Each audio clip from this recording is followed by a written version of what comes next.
Saya sedang di kamar Pak Ustadz, duduk di atas sajadah. Terus kenapa nelpon saya? Suami saya di ruang tamu pesta narkoba dengan PSK.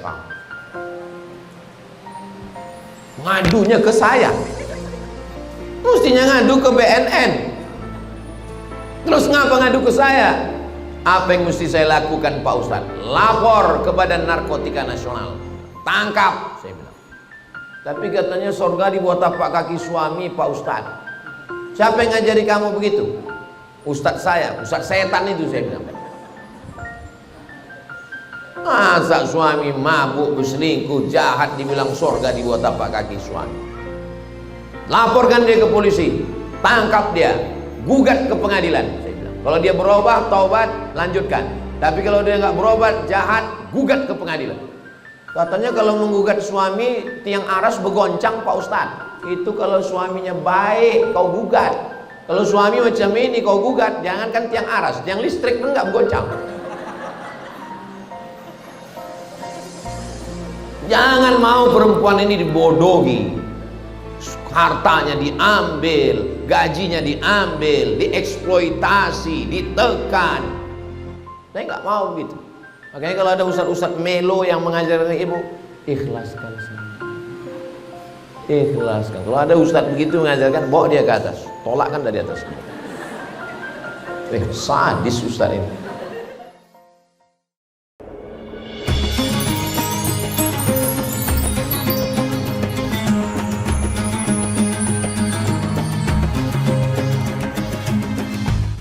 Assalamualaikum warahmatullahi wabarakatuh.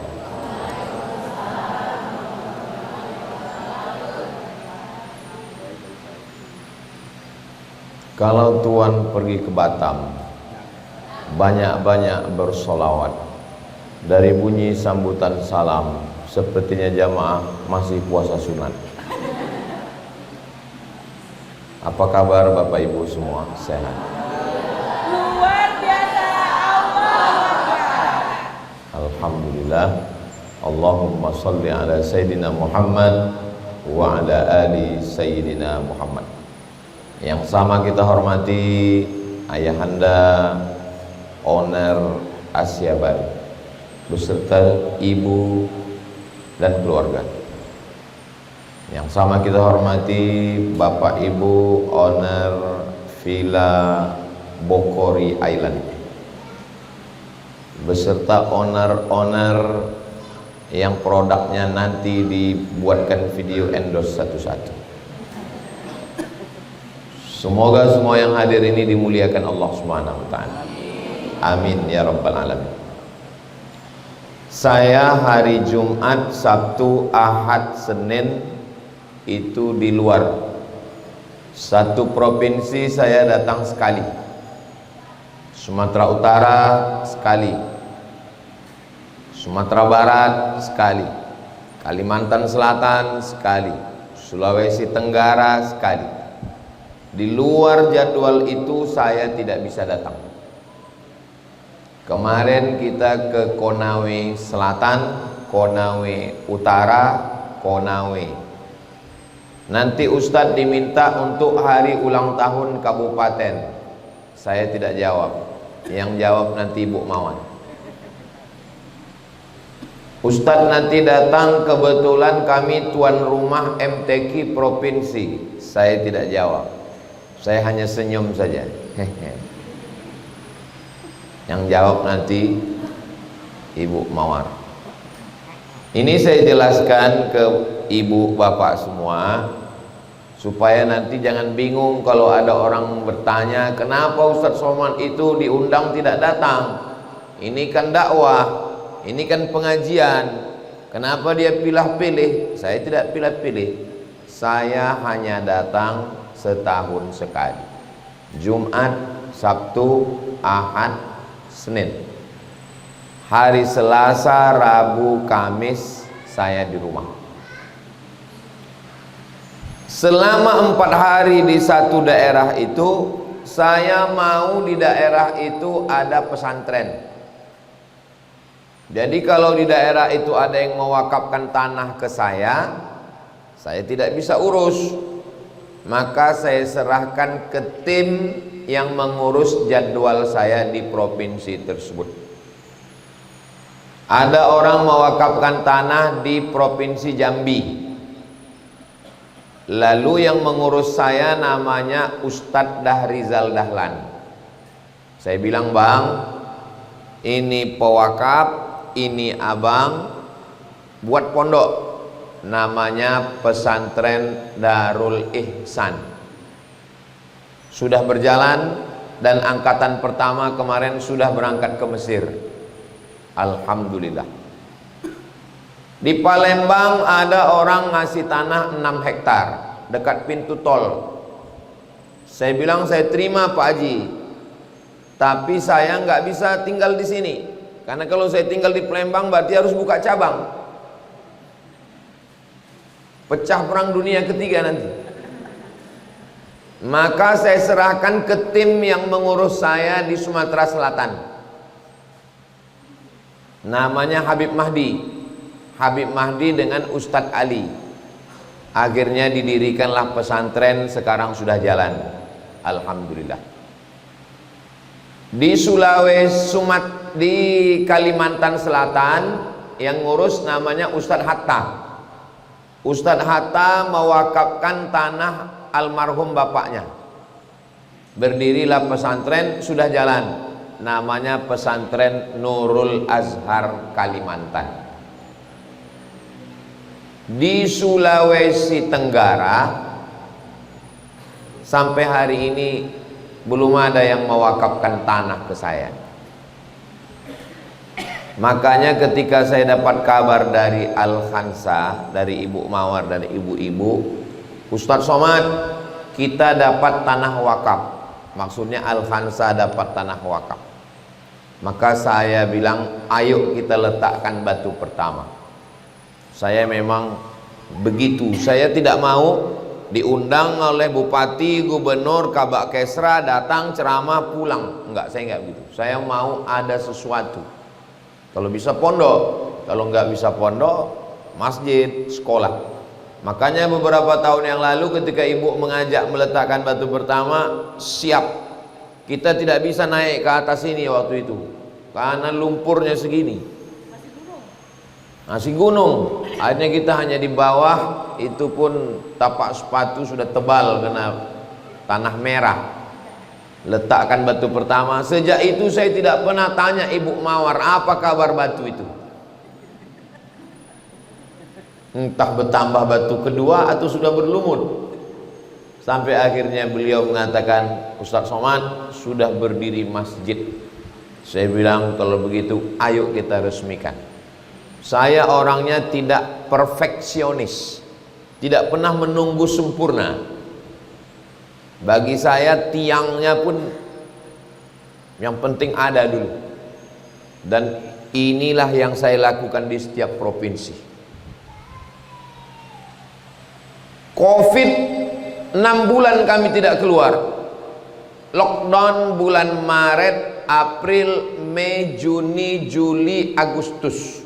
6 bulan saya tidak pergi karena saya takut tusuk hidung. Apa namanya itu?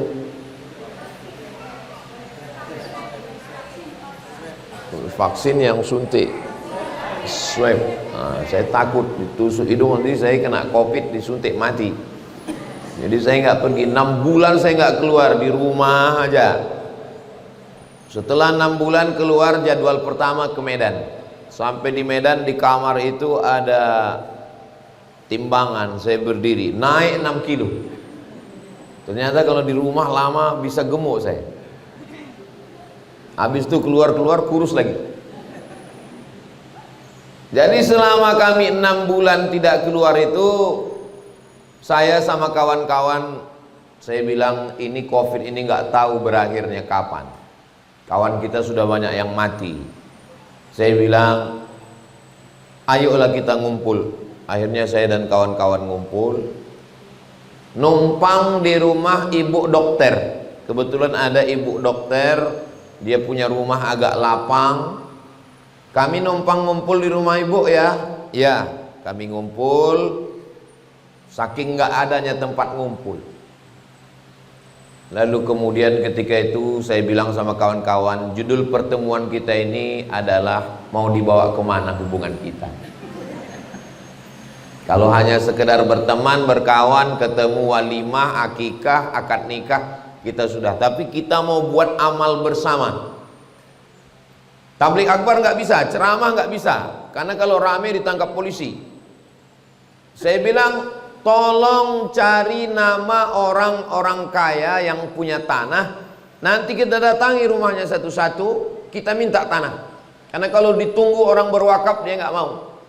Saya kalau untuk diri saya pribadi, saya malu untuk minta. Tapi kalau untuk kita bersama, ayo. Akhirnya kami ke notaris untuk mau buat yayasan.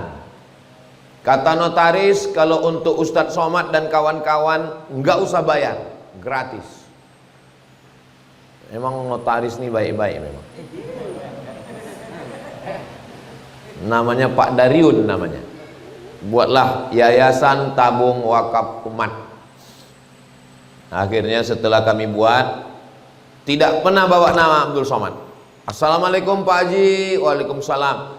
Kami dari Yayasan Tabung Wakaf Umat, kalau ada bapak punya tanah, ini belum punya tanah nih ceritanya. Maka Al-Khansa ini sudah 3 level di atas kami. Sudah punya tanah, sudah punya bangunan. Kami dulu nggak ada tanah. Alhamdulillah kami banyak dapat tanah wakaf karena jemput bola, datang ke sana, datang ke sana, datang ke sana. Akad. Saya serahkan tanah ini untuk Yayasan Tabung Wakaf Umat lillahi ta'ala. Kami terima. Allahu Akbar. Menangis foto. Habis itu kami cek DPPN, Badan Pertanahan Nasional. Kata Bapak Kanwil BPN, mohon maaf Pak Ustadz, ini tanah bermasalah. Habis itu kami pula yang nangis. Assalamualaikum Pak Haji. Waalaikumsalam. Tanah yang kita akad kemarin itu bermasalah Pak Haji. Mohon maaf Pak Ustadz, karena bermasalah itulah maka kuwakafkan.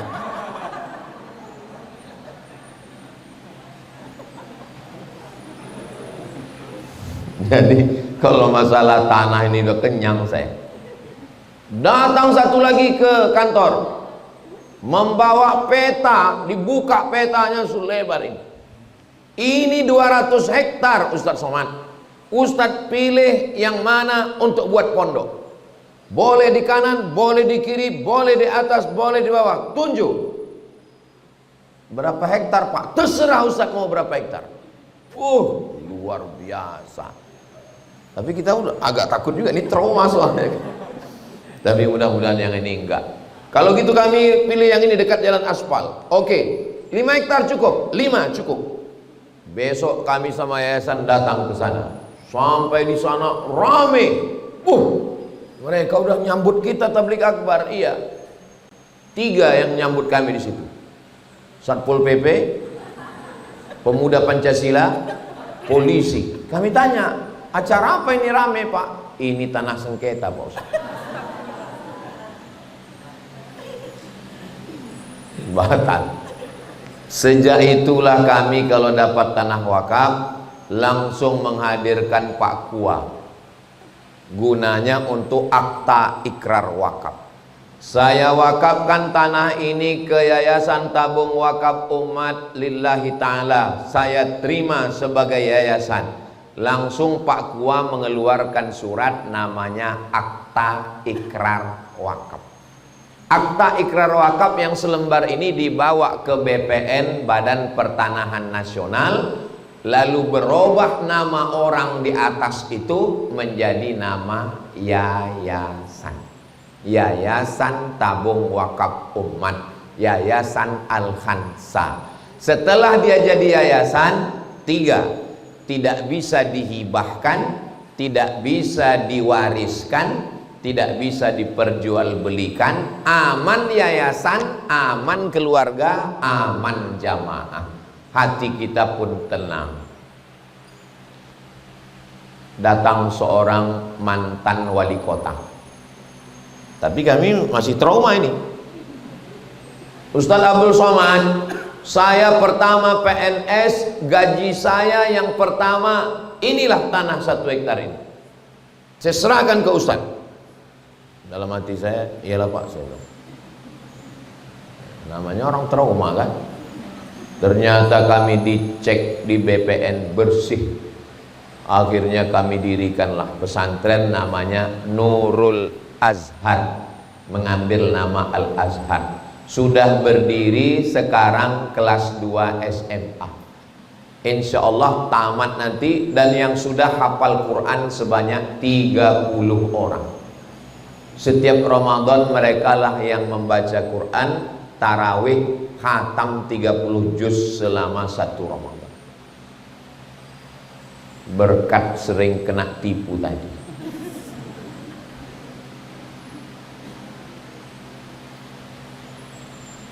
Ambil cangkol, peletakan batu pertama.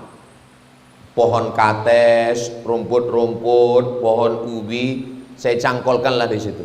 Bismillah, Allahu Akbar. Cangkol, peletakan batu pertama. Ada duitnya. Bismillah. Makanya tadi saya WA ketua yayasan tadi. Berapa duit terakhir pagi ini? Sebentar ya, dia sudah balas atau belum? Tadi waktu Ibu Mawar sambutan, saya WA, dia minta laporan berapa duit dapat sejak mencangkol itu. Alhamdulillah dia balas. Per pagi ini Ustadz, duit yang terkumpul 96 miliar 815 juta 325.633. Yang jadi pertanyaan, siapa yang bersedekah 3 rupiah itu? Kok ada 63? Jadi sejak yayasan itu berdiri terkumpul duit 96 miliar. Enggak pernah terpikirkan secuil pun akan ada duit sebanyak itu. Karena kita waktu itu memang Covid, memang susah, ditipu, dibohongi orang, diprank. Tapi prinsip saya jalan terus. Akhirnya berdirilah gedung, berdiri. Waktu kami pertama mendirikan itu jauh dari kota, Bu. Makanya saya tanya Bu Mawar, Bu, lokasi masjid kita itu dekat kantor gubernur Pak Ustadz. Pas tadi lewat kantor, pas kami lewat kantor gubernur tadi, tiba-tiba ada mobil off-road melomba kami.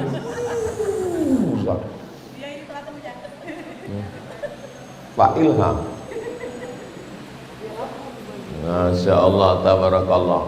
Jauh dari kantor gubernur Provinsi Riau, udah mau perbatasan keluar kota. Waktu kami pertama mendirikan itu, apa kata orang?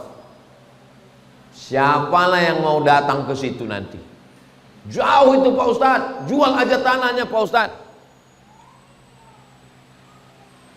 Ustadz Buya Yahya sampai ke situ. Ustadz Hanan At-Taki sampai ke situ.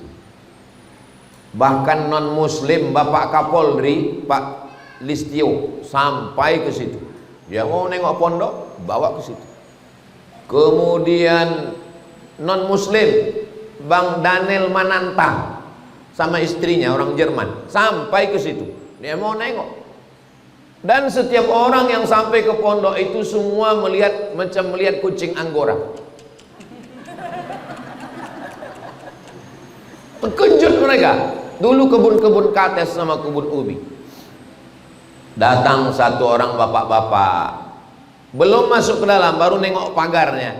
Bagus sekali ini katanya. Iya, berapa luas tanahnya? Sikit Pak Haji, cuman 1 hektar. Saya di sana ada 2 hektar. Ambil, tapi buat macam ini. Akhirnya kami buat kampus 2. Sudah ada masjid, ada rumah guru, ada dapur, dan ada asrama 3 lantai. Lalu kemudian di depan ada 4. Kalau kalian bangun ini 2, berhasil ini, itu di depan ada 4, tapi syaratnya buat universitas di situ. Jadi memang ujiannya duluan berat.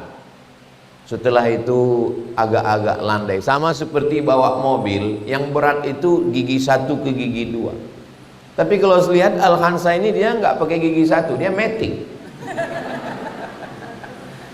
Insya Allah mudah urusan ini, insya Allah. Amin. Saya cerita ini supaya jangan ibu-ibu Al-Khansa berpikir bahwa Ustaz Abdul Somad itu seperti turun berkarpet merah, tola al badru alaina, turun bunga-bunga. Itu film India. Perjuangan ini berdarah-darah, Bu. Dihina orang, dijatuhkan orang, difitnah orang, dibully orang, akhirnya berdiri pondok. Dan sekarang kami sedang memikirkan bagaimana pondok sudah, sekarang mendirikan, kalau anak ini tamat tahun 2027 alumni pertama, bagaimana mengirim anak ini ke Mesir, ke Yaman, ke IIU International Islamic University, tempat anak Pak Ilham sekarang, karena di situ standar internasional. Saya bilang anak ini mesti 3, Mesir, Yaman, IIU, karena standar internasional. Setelah anak ini tamat nanti, anak ini mesti pulang mengabdi, dan kita mesti membuatkan pondok-pondok cabang. Karena anak ini jangan hanya sekedar disekolahkan habis itu cari kerja sendiri, enggak. Kita mesti memikirkan, kepala ini terus diperas untuk memikirkan agama ini. Jadi kami juga punya komunitas ibu-ibu, kakak-kakak, ada namanya komunitas hamba Allah, ada namanya komunitas Ummu Aisyah, ada namanya banyak komunitas. Itulah relawan-relawan yang membantu kami. Ustaz Somad, ya, dulu kita pembebasan tanah, sekarang udah selesai. Udah, Bu. Kemarin katanya mau buat kelas, kelas udah selesai. Udah, Bu. Kemarin katanya asrama, asrama udah selesai. Udah, Bu. Kapan habisnya ini Pak Ustadz? Sampai mati, saya bilang. Terus kalau ini pondok ini udah siap gimana? Kita buka pondok Nurul Azhar 2. Kalau Nurul Azhar 2 udah selesai gimana? Nurul Azhar 3. Kenapa pikiran ini nggak pernah selesai? Karena kepala kita ini kalau tidak kita ajak untuk memikirkan tanah, memikirkan kelas, memikirkan asrama, memikirkan makan santri, kepala ini akan memikirkan tas branded, gelang, cincin, anting.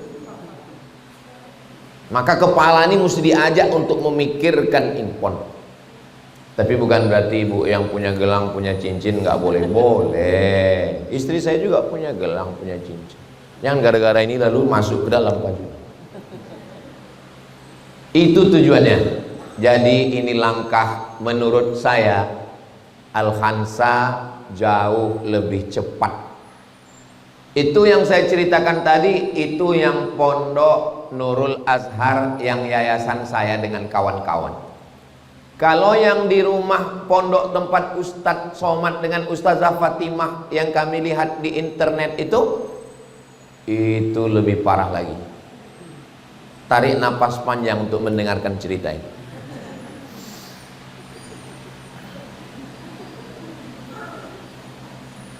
Ada tukang namanya Pak Mahmud namanya.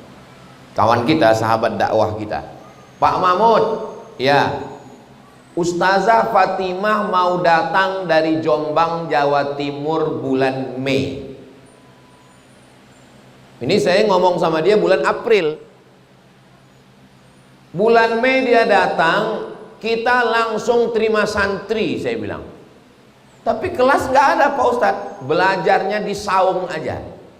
Saungnya 1/4 ini, tiang 4, tiangnya kurus macam ini. Pakai ini nggak pakai plafon, lantai semen. Buatkan 2 saung, saya bilang.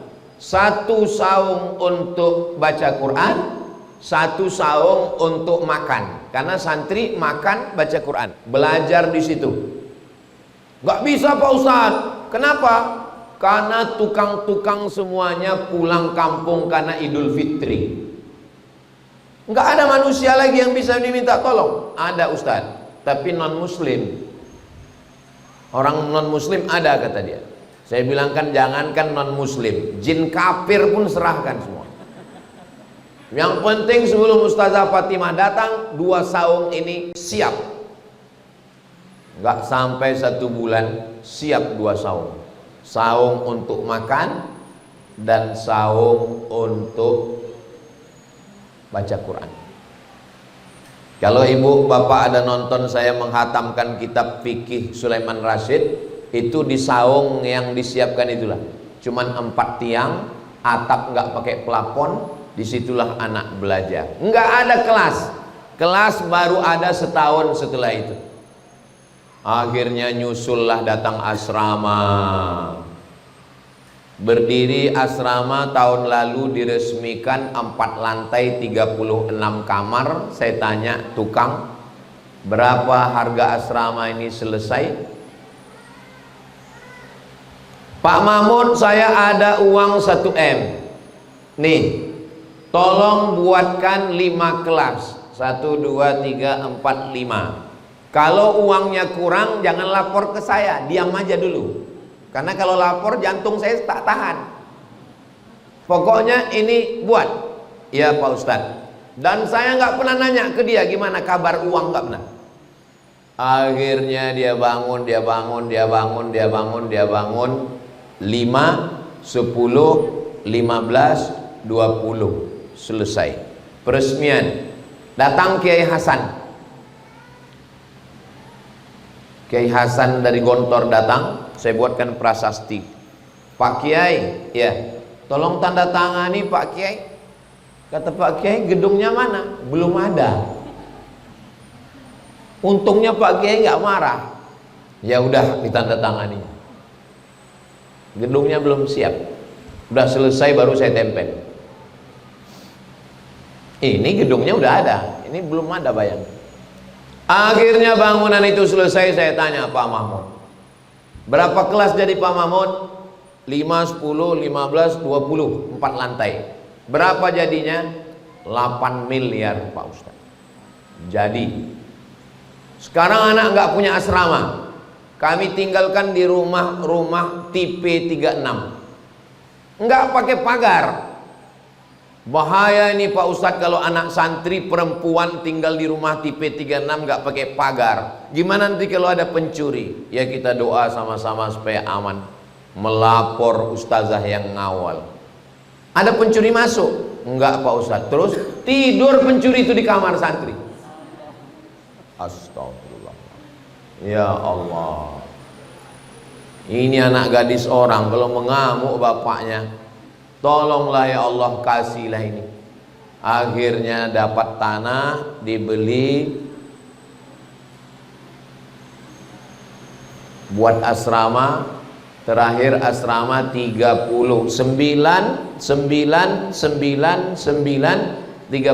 kamar. 2 tahun yang lalu siap. Lalu saya tanya, berapa semua total bangunan ini? 17 miliar. Maka saya bilang sama santri-santri itu, kalian patut bersyukur pada Allah. Kalianlah tidur di kamar yang harganya 17 miliar. Semuanya kuasa Allah. Innama amruhu idza arada syai'an ayyaqula lahu kun fayakun. Bapak Ibu kan tahu saya tidak dekat dengan pejabat, saya tidak dekat dengan konglomerat, saya bukan orang politik. Ini semua dari mana? Dari jamaah yang percaya. Hubungan kita hubungan trust. Jadi kalau ditulis di atas ini hijrah, sudah. Hijrah dari yang belum ngaji ke ngaji, yang belum tobat, yang riba, yang sudah hijrah. Tapi jangan cuma hijrah. Setelah hijrah kita berjamaah. Inilah yang dimaksud dengan berjamaah ini. Berjamaah ngaji selama ini tiap bulan di Hotel Syariah Zahra. Bagus. Tapi nanti selang-seling di Hotel Zahra, nanti juga di sini. Karena ngaji di sini nih beda semangatnya. Kalau di Hotel Zahra kita bangkitkan Hotel Syariah supaya masyarakat ke Hotel Syariah. Anda mau jalan-jalan menikmati laut alam yang indah di Kendari, memang enak ikan tenggiri. Ikan tenggiri dibawa ke Makkah. Kalau jalan-jalan ke Kendari, nginapnya di Hotel Zahra. Potong nanti untuk Instagram. Lalu kemudian kalau kita di sini kita langsung nampak. Jadi nggak teori. Kira-kira apa yang perlu diselesaikan. Insya Allah panjang umur, sehat badan, ada rezeki. Kita doakan Bapak Ibu semua diberikan kelapangan rezeki. Fa'idha faralta fansop. Kalau sudah selesai satu, fansop, cari yang lain. Saya berharap setelah masjid ini selesai, nanti pertama buat TK dulu. Kira-kira kalau TK di mana cocoknya? Jangan dibuat TK di bawah. Anak-anak nggak bisa dia sholat. Cari yang strategis. Mau di kiri, mau di kanan, mau di belakang. Dan buat di atas. Jatuh anak itu terguling ke bawah. Pikirkan juga resiko. Kenapa TK duluan? Karena pelajaran yang dari kami, kalau sudah buat TK, nanti bapak ibunya datang. Ustadz Somad, anak kami kan sudah hafal juz amma. Kami takut kalau anak kami masuk SD tempat lain hafalannya hilang. Tolonglah buatkan SD Pak Ustadz, tanpa kita iklankan SD. Slogan TK-nya, tagline-nya singkat aja. Tamat TK, hafal juz amma. Kami hanya menerima TK setahun sebelum SD. Yang kecil-kecil, yang bocil-bocil, yang pakai pempes nggak kami terima. Siapa yang mau mencebokkannya? Saya bilang saya nggak sanggup menggaji guru untuk mencebokkan, cebok sendirilah. Hanya menerima setahun sebelum SD. Karena anak yang setahun sebelum SD ini, dia disuruh menghafal juz amma 6 bulan 7 bulan hafal tanpa melihat, karena dia belum bisa membaca, hanya ngikut mulut. Amma yatasaalun, ikut. Anin naba'il azim. Yang penting gurunya rajin. Cari guru yang penyayang, jangan yang garang, dicekiknya anak tuh nanti. Kemarin yang tahun ajaran ini TK, saya tanya kepala TK, gimana ibu kepala TK pendaftaran anak baru? Kita buka 3 kelas Pak Ustadz. Kenapa 3 kelas? Karena kita cuma punya 3 kelas dan gurunya cuma ada 3 kelas. Pendaftaran jam berapa? Pendaftaran jam 8 pagi, jam 12 full. Enggak nerima lagi. Padahal kami di kampung, jauh dari kantor gubernur, bukan seperti Al-Khansa. Ini tanahnya semeter 1 juta. Bayangkan itu. Maka jangan sampai ada yang tanah ini kena ambil. Mesti dijaga siang malam ini. Tapi insya Allah aman. Ini masjid ini aman, gak ada pintu, gak ada jendela, aman. OTW Ustaz. OTW. Nah, nanti buka pertama TK dulu. TK setahun saja, nanti acara wisuda TK. Acara wisuda TK, anak-anak ke depan nyetor hafalan. Diundang Bapak Gubernur, Bapak Bupati, Bapak Wali Kota untuk mengiklankan, untuk melihat. Mudah-mudahan nanti pas acara wisuda TK-nya pas jadwal saya ke Kendari. Amin. Insyaallah. Anak TK belajar nggak perlu kelas, belajar di masjid pun bisa. Yang penting ada gurunya. Imam kami angkat 2 orang, lalu kemudian sangat bagus sekali kalau dia sepaket. Imam suaminya jadi imam, istrinya jadi guru TK. Nah, jadi kita nggak susah-susah. Karena kalau perempuan ini guru TK, suaminya luar, nanti dibawanya istrinya ini. Atau misalnya imam ini sudah bagus, cuman istrinya pula mak lampir. Nah, akhirnya diganggunya suaminya ini. Nah, itu. Tapi kalau dapat imam, istrinya guru TK, bagus sekali. Jadi dia di pondok bagus, sepaket. Nah, nanti ketika sudah tamat SD, tamat TK, nanti bapak ibunya datang. Ibu-ibu Al-Khansa, tolonglah bukakan SD ya. Anak kami kalau sampai ke SD lain nanti hafalannya hilang. Akhirnya nanti dibuka SD. TK Al-Quran Al-Khansa, SD Quran Al-Khansa. Nggak usah terburu-buru, TK aja dulu. Habis TK SD, habis SD SMP, habis SMP SMA. Masalah perguruan tinggi nggak usah buka Universitas Al-Khansa. Silakan dia kuliah ke ITB, nanti dia jadi pakar teknik, Institut Teknik Bandung. Silakan dia ke IPB, Institut Pertanian Bogor. Silakan dia ngambil jurusan politik UGM. Silakan dia fakultas kedokteran UII. Karena di UII itu ada hafal Quran gratis, fakultas kedokteran. Rektornya ngomong ke saya, ini Pak Ustadz, anak kami dari Al-Khansa sudah hafal Quran, mau masuk polisi.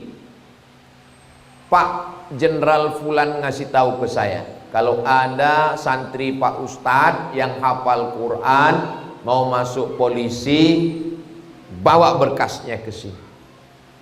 Jadi anak-anak kita ini cukup belajar agama ini TK, SD, SMP, SMA. TK Quran Al-Khansa, SD Quran Al-Khansa, SMP Quran Al-Khansa, SMA Quran Al-Khansa. Setelah itu dia akan kuliah. Dialah yang nanti akan melanjutkan dakwah ini ke depan, insya Allah. Kira-kira yang saya sampaikan ini masuk akal atau ngawang-ngawang? Terserah, kalau ibu bilang ngawang-ngawang ya nggak apa-apa. Itulah makna berjamaah. Hijrah sudah, berjamaah sudah. Susah kita mau berjamaah ini, susah kita istiqomah kalau tidak berjamaah. Makanya nanti pertemuannya, apalagi nanti kalau sudah anak-anak banyak, oh enak sekali kita pertemuan. Pertemuan bulanan, pertemuan pekanan. Ini di Masjid Al-Khansa, pengajian wajib sore Jumat ibu-ibu.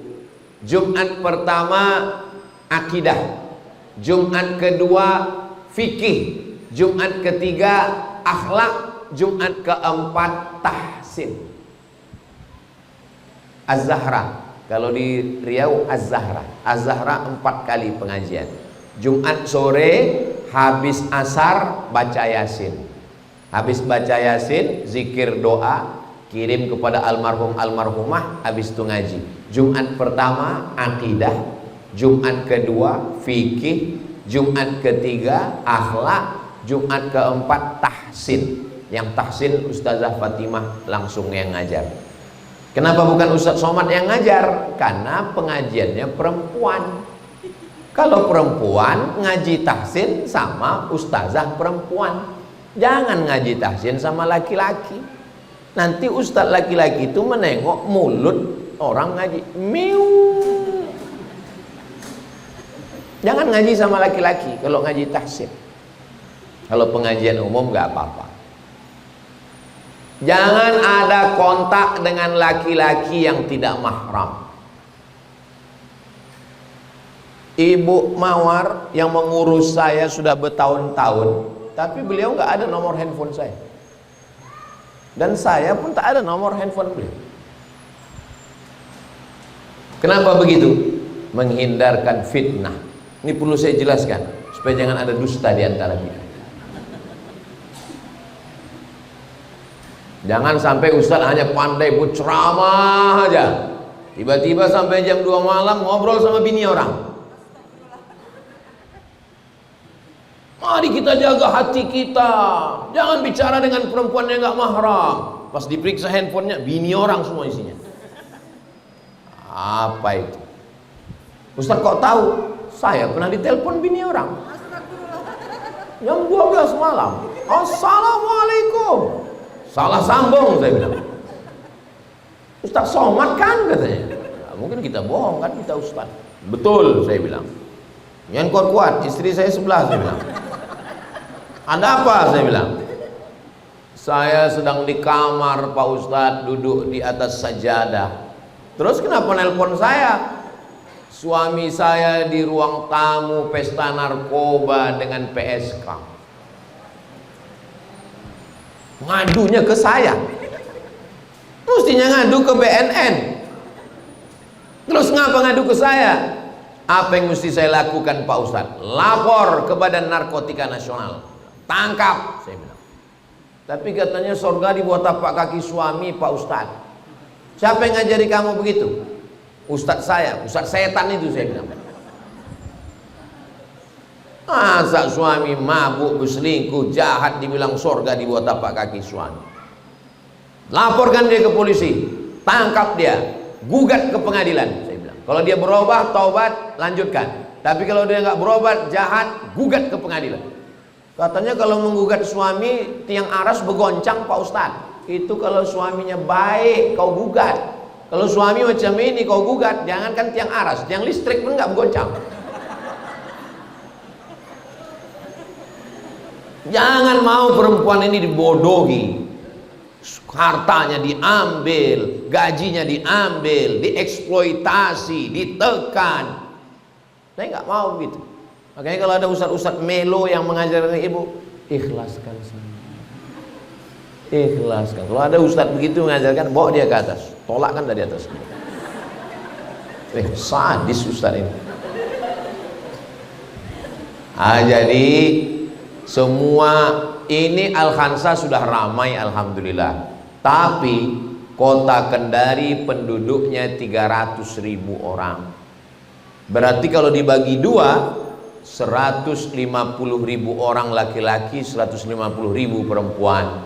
Kalau perempuan ini dibagi tiga, 50.000 anak SD, SMP, 50.000 nenek-nenek, 50.000 usia produktif. Berarti mestinya anggota Al-Khansa paling tidak 5.000. Kalau 10% dari 50.000 itu. Masih banyak yang belum digarap oleh Al-Khansa. Yang sudah ini alhamdulillah. Yang belum mesti kita tarik lagi untuk ngaji. Insya Allah saya yakin kalau masjid sudah berdiri, sekolah berdiri, orang akan datang beramai-ramai. Kenapa? Prinsipnya di mana ada gula, di situ ada. Setelah saya banding-bandingkan Al-Khansa dengan Az-Zahra, saya bandingkan Al-Khansa dengan Nurul Azhar, maka perjalanan Al-Khansa jauh lebih mulus. Al-Khansa dapat tanah, kami kena prank. Al-Khansa letaknya dekat kantor gubernur, kami jauh. Al-Khansa letaknya strategis, cantik lokasinya, di kanan gunung, di kiri gunung, di tengah-tengah tanah orang. Strategis, cantik. Maka insya Allah ke depan ini menjadi lebih baik. Insya Allah. Bismillah, tawakkalna Allah, la haula wala quwata illa billah. Hijrahnya sudah, berjamaahnya di Al-Khansa ini kita berjamaah. Kalau sudah kita berjamaah, insya Allah istiqomah. Sampai kapan Pak Ustadz? Sampai ke jannah. Syarat jannah ini syaratnya cuma satu, mati. Nanti ibu pulang tanya sama suami, abang mau masuk surga? Mau. Syaratnya satu bang, mati. Maksudnya apa? Maksudnya kita hijrah berjamaah istiqomah sampai mati. Iya, mati dulu baru masuk surga. Gimana mau masuk surga belum mati? Yang bisa masuk surga belum mati itu Nabi Muhammad, Isra Mi'raj. Kalau kita mati dulu. Makanya insya Allah nanti bersama kita di Al-Khansa, bersama di Kendari, bersama juga kita nanti di Jannah insya Allah. Cuman ketua Al-Khansa ini nggak adil. Pas Jannah dibuatnya foto dia. Mestinya foto saya lah di situ. Saya dibuatnya pas lagi berjuang aja, pas lagi hijrah berjamaah. Inilah Bapak Ibu yang dimuliakan Allah Subhanahu wa taala. Ustaz Somad ngomongnya sampai jam 8.30. Kenapa Ustaz dibatasi? Karena belum pernah pesawat mau menunggu Ustaz. Kalau saya ngomong ini mau aja terus. Sampai saya ditinggalkan pesawat, gawat nanti saya ditelepon Ustazah Fatimah. Kemana? Udah naik jet ski nggak ngajak-ngajak katanya. Video dengan Pak Haji kemarin udah sampai rumah, saya nggak ada kirim, dia kirim, kok nggak ada ekspresinya kan? Bapak Ibu yang dimuliakan Allah Subhanahu Wa Taala, pulang ke rumah Selasa, Rabu, Kamis. Selasa dengan santri-santri, Rabu subuh ngisi pengajian Riyadhus Shalihin, habis itu nerima tamu pagi, siang, sore, malam. Tamu saya padatkan hari Rabu saja. Hari Kamis menjadi suami yang baik, bawa istri ke pasar, belanja, nunggu. Jadi kalau bapak-bapak menunggu istri, saya menunggu juga. Semua mesti dibagi. Habis itu nanti Jumat pergi ke Jawa Timur, habis itu pulang lagi ke rumah. Jumat berikutnya nanti ke Sabah Sarawak, Malaysia, pergi lagi. Terus sampai kapan nih Pak Ustadz? Sampai mati. Masalah mati ini saya dengan ibu terserah. Mau ibu duluan saya belakangan boleh.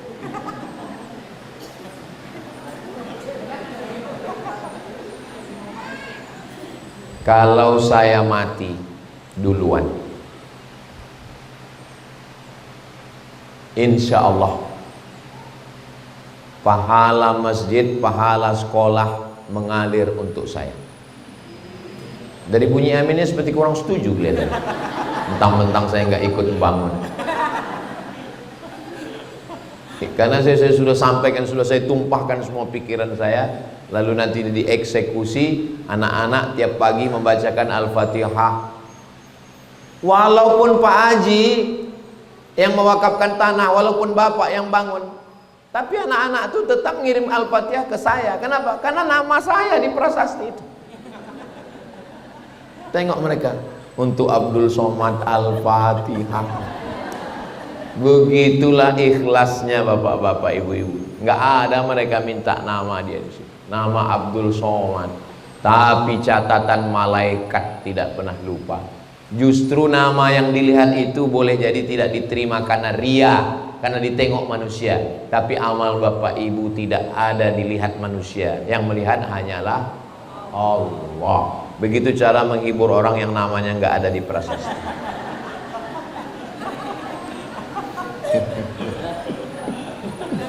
Nggak penting diketahui manusia, yang penting diketahui Allah. Berikut ini peresmian masjid secara seremonial oleh Abdul Somad. Berikut ini pengguntingan pita lokal TK Quran Al-Khansa oleh Abdul Somad. Saya khawatir saking banyaknya saya seremonial ini, nanti kata malaikat, berikut ini masuk surga Abdul Somad secara seremonial. Diaminkan pula. Astagfirullah.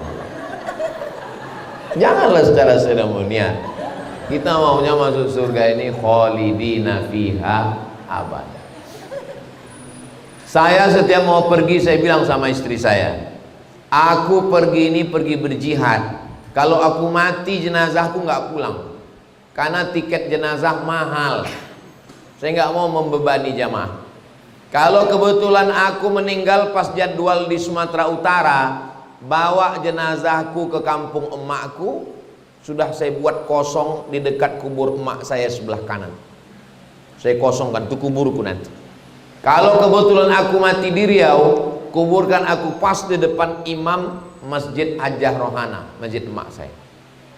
Tapi kalau saya kebetulan mati pas jadwal di Kendari, kuburkan saya di komplek Al-Khansa. Boleh apa enggak? Semangat kali jamaah.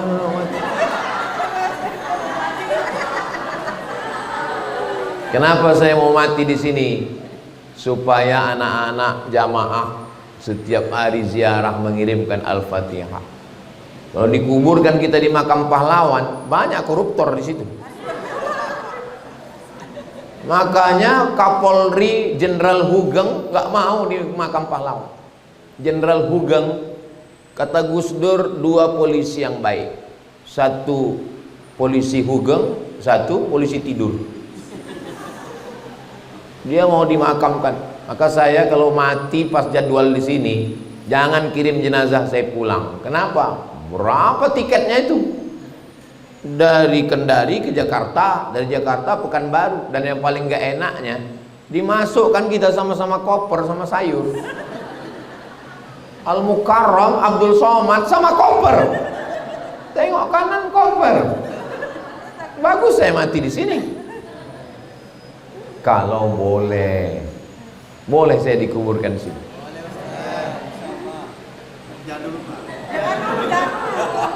Jangan takut cerita mati. Jangan pernah takut cerita mati. Jangan suami takut cerita mati, nanti istrinya nggak siap menerima kematian. Saya bilang sama istri saya, itu di atas lemari ada tas warna hitam. Di dalamnya ada kain ihram 3, sudah kucuci pakai air zam-zam. Kalau aku mati, itu jadi kafanku nanti.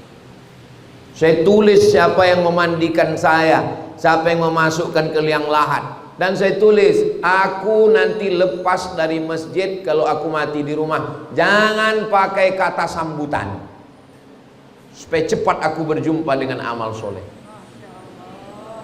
Detail saya tuliskan. Jangan takut cerita mati. Banyak ustadz ceramah, marilah kita ingat mati. Maksudnya orang mati, dia nggak ingat. Kalau saya cerita mati, aku mati. Dengan ingat mati inilah kita semangat untuk beramal soleh. Itulah yang dapat saya sampaikan. Banyak kata-kata saya ini menyinggung perasaan, tidak berkenan di hati. Maukah Bapak Ibu memaafkan saya? Memang enak makan lupis. Makan lupis bersama anak-anak. Ibu-ibu jangan menangis, nanti makeupnya rusak. Semoga kita semua istiqomah iman dan Islam. Semoga yang saya sampaikan tadi tercapai niat baik kita ini menjadi kompleks pendidikan Al-Khansa, dan ini akan menjadi amal jariah buat kita semua.